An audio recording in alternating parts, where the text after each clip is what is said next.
Assalamualaikum dan selamat sejahtera. Kumpulan kami akan membentangkan tajuk kesan pengaruh agama dalam peradaban.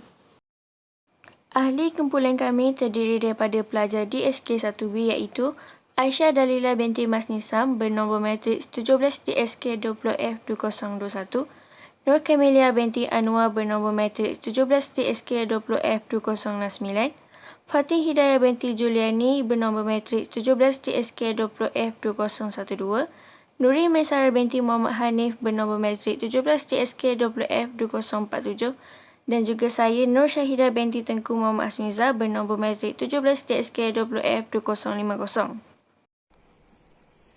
Pengenalan. Tamadun Islam adalah tamadun yang dituburkan oleh komuniti Muslim dari abad ke-7 dan telah menjadi panduan kita hingga kini. Tamadun ini diasaskan oleh kepercayaan Islam, syariah dan akhlak ini membezakan tamadun Islam dari tamadun-tamadun yang lain.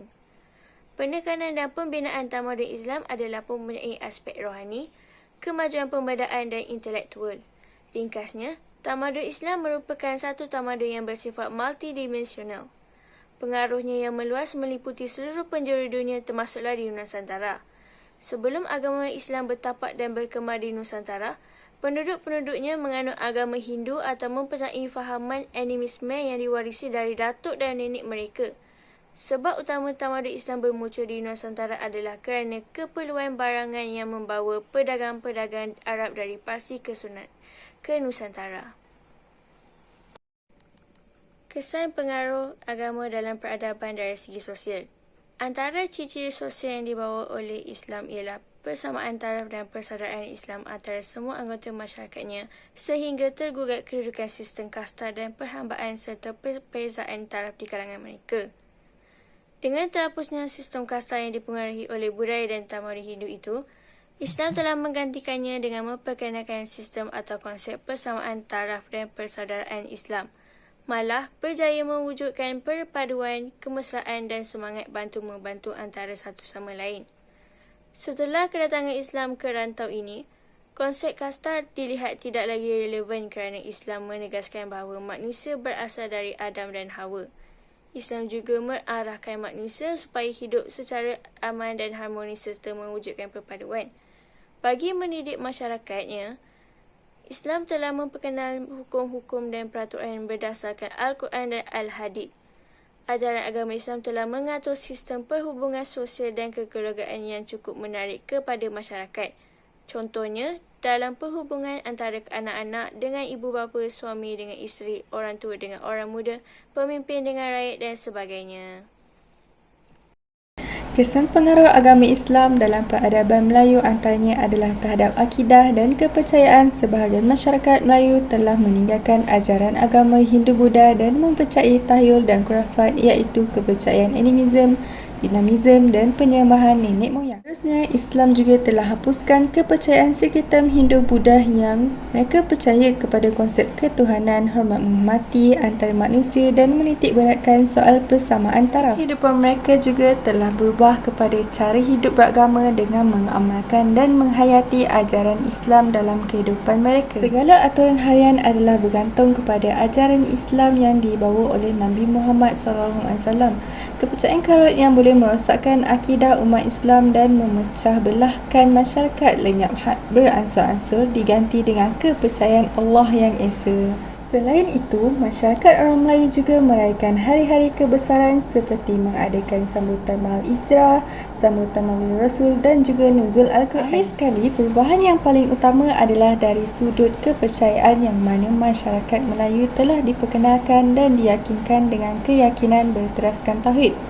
Fahaman tauhid mengubah pandangan dunia orang Melayu daripada zaman Hindu-Buddha dan mitologinya, penyembahan rajanya, ciri tertentu dan masyarakatnya, alam hayalan, penyembahan berhalanya kepada ajaran tauhid yang murni. Sekian, terima kasih. Seterusnya kita akan ke penerangan tentang politik dan pentadbiran. Saya akan menerangkan serba sedikit mengenai pengaruh agama dalam peradaban dari segi aspek politik dan pentadbiran. Dalam aspek politik, sistem dan konsep raja dalam agama Hindu telah bertukar kepada sistem dan konsep sultan dalam Islam. Dalam politik yang berteraskan kepada agama Hindu, raja dianggap sebagai bayangan Tuhan ataupun dewa. Raja dianggap suci kerana mereka berasal dari keturunan Dewa Vishnu dan Siva.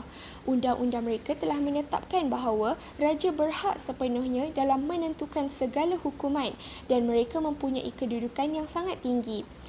Rakyat tidak mempunyai hak untuk bersuara langsung walaupun raja berlaku tidak adil. Malah, sekiranya mereka bersuara, mereka akan ditimpa daulat iaitu hukuman. Ia sangat-sangatlah berbeza dengan politik dan pentadbiran dalam agama Islam. Dalam agama Islam, raja ialah manusia biasa yang diberi kemuliaan kerana memegang peranan sebagai ketua agama dan pentadbir sebagaimana sistem yang dijalankan semasa pentadbiran khalifah yang dahulu. Sultan merupakan ketua yang tertinggi tetapi tidak dianggap suci sehingga perlu disembah seperti pentadbiran pada zaman Hindu dahulu kala. Sultan bertanggungjawab untuk melaksanakan setiap undang-undang berdasarkan hukum syariah Islam bagi menjamin keadilan dan kesaksamaan. Sebagai contoh, hukum Kanun Melaka dan hukum Laut Melaka telah menggantikan Undang-Undang Melayu Tempatan yang dikenali sebagai Malay Local Law. Di dalamnya mengandungi hukum syariah Islam yang dilaksanakan dalam Kesultanan Melayu Melaka. Dalam undang-undang berkenaan telah dicatatkan beberapa peruntukan undang-undang mengikut perundangan jenayah Islam seperti hukuman mencuri, membunuh, zina dan sebagainya. Ada juga tentang perundangan munakahat seperti persoalan tentang pernikahan dan faraid, malah perundangan muamalat juga turut sama dijelaskan seperti urusan jual beli dan sebagainya. Sistem mufti dan alim ulama sebagai penasihat sultan dalam hal ehwal agama telah menggantikan para sami yang sebelum ini menjadi penasihat untuk raja Hindu dan Buddha. Pemakaian khalifah atau ketua agama jika dikaji dari segi aspek politik Islam mempunyai banyak perbezaan dengan pentadbiran yang berteraskan agama Hindu sebelum ini. Ia umpamanya seperti apa yang berlaku dalam sejarah Nabi Muhammad SAW dan juga Khulafa' ar-Rasyidin. Agama Islam telah menjadi agama rasmi di kebanyakan negara. Malah, undang-undang Islam turut sama dijadikan sebagai undang-undang negara. Walau bagaimanapun, pada peringkat awal, cara pentadbiran Islam tidak dapat dilaksanakan sepenuhnya meskipun asas undang-undang Islam telah digunakan. Agama Islam juga telah membawa perubahan nilai dan etika pemerintahan kepada raja-raja. Sebagai contoh, terdapat karya ketatanegaraan yang menunjukkan cara pemikiran Islam dalam politik iaitu kitab Tajul Salatin karya Bukhari Al-Jauhari. Kitab ini telah memperincikan tata susila serta kod etika yang perlu digunakan oleh raja seperti bersifat adil, amanah dan sebagainya. Pendidikan. Mengenai sistem pendidikan dan ilmu pengetahuan, ternyata agama Islam telah membawa beberapa perubahan dan pembaharuan kepada peradaban Melayu.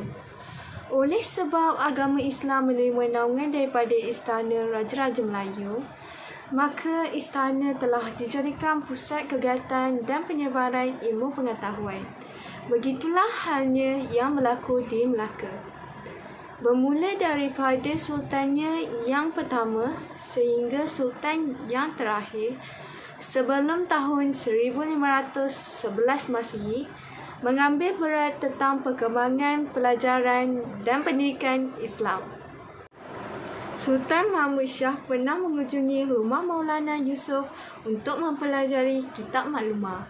Di samping belajar dengan Maulana Sadar Johan, institusi-institusi pendidikan sama ada rasmi atau tidak rasmi seperti pendidikan di peringkat madrasah, pondok atau pesantren, masjid dan surau telah wujud.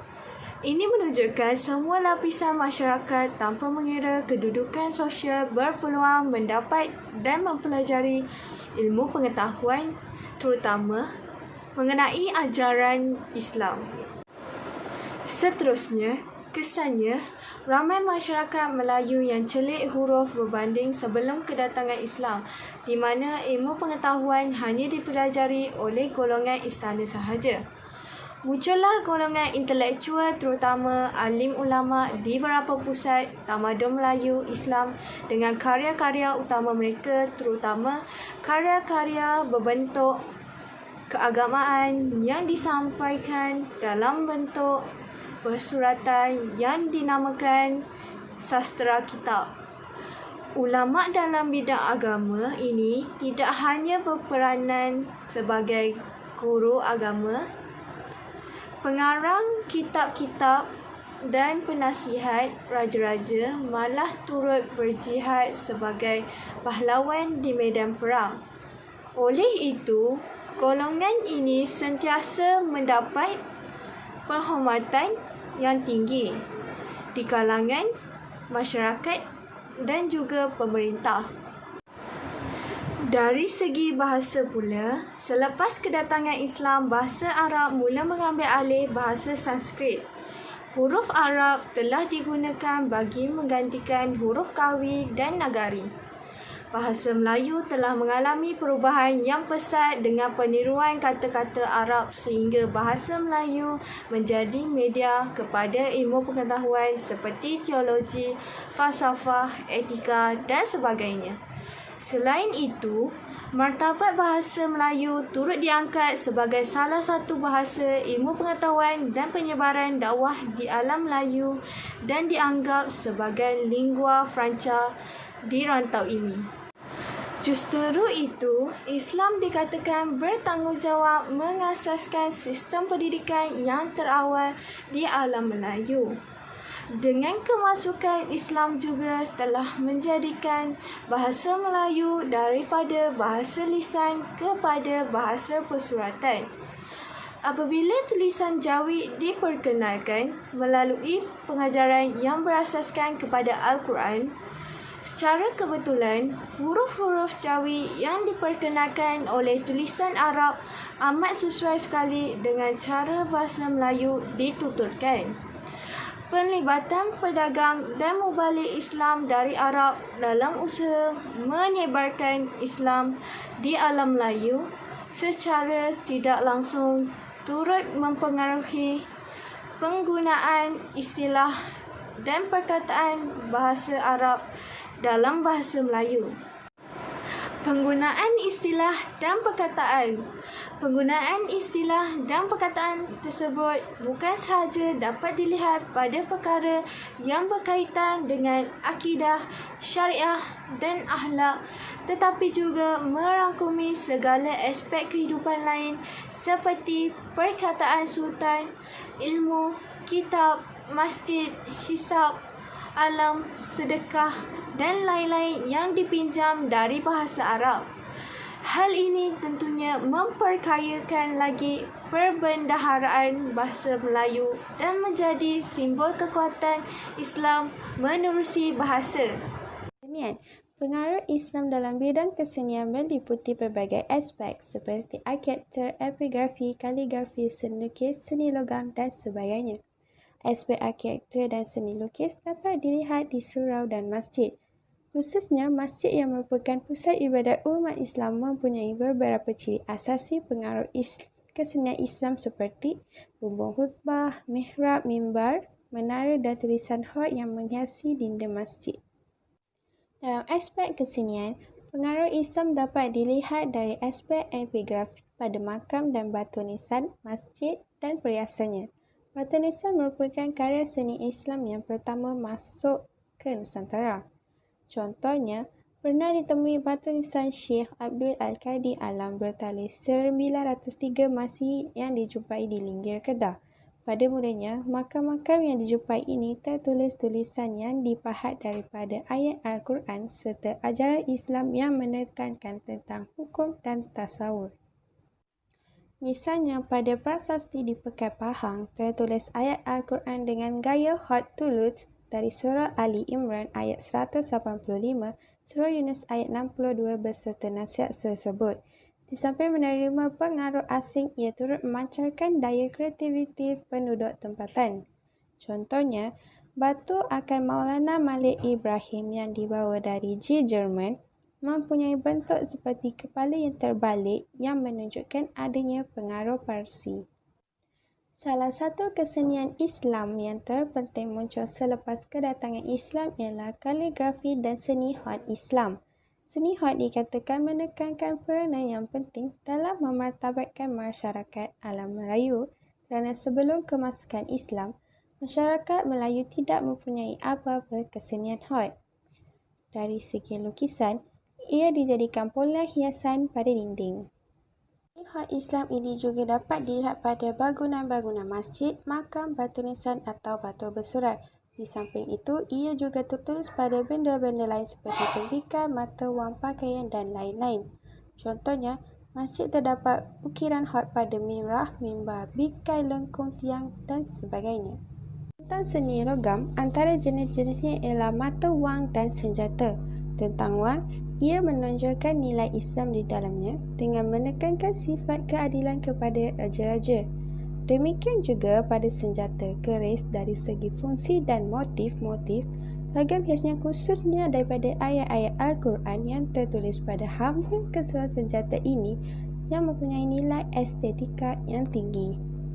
Kesimpulannya di atas, jelaslah bahawa kedatangan Islam telah memberikan perubahan yang besar dan kesannya kita dapat lihat dalam pelbagai aspek di kehidupan seperti agama dan pendidikan, politik dan pentadbiran, kesenian, pendidikan dan sosial. Tidak dapat dinafikan bahawa wujudnya pusat-pusat tamadun unggul di dunia dan di Asia Tenggara khasnya adalah kesan daripada pengaruh Islam yang meresap masuk ke dalam tamadun ini. Dan itu sahaja daripada grup kami. Sekian, terima kasih.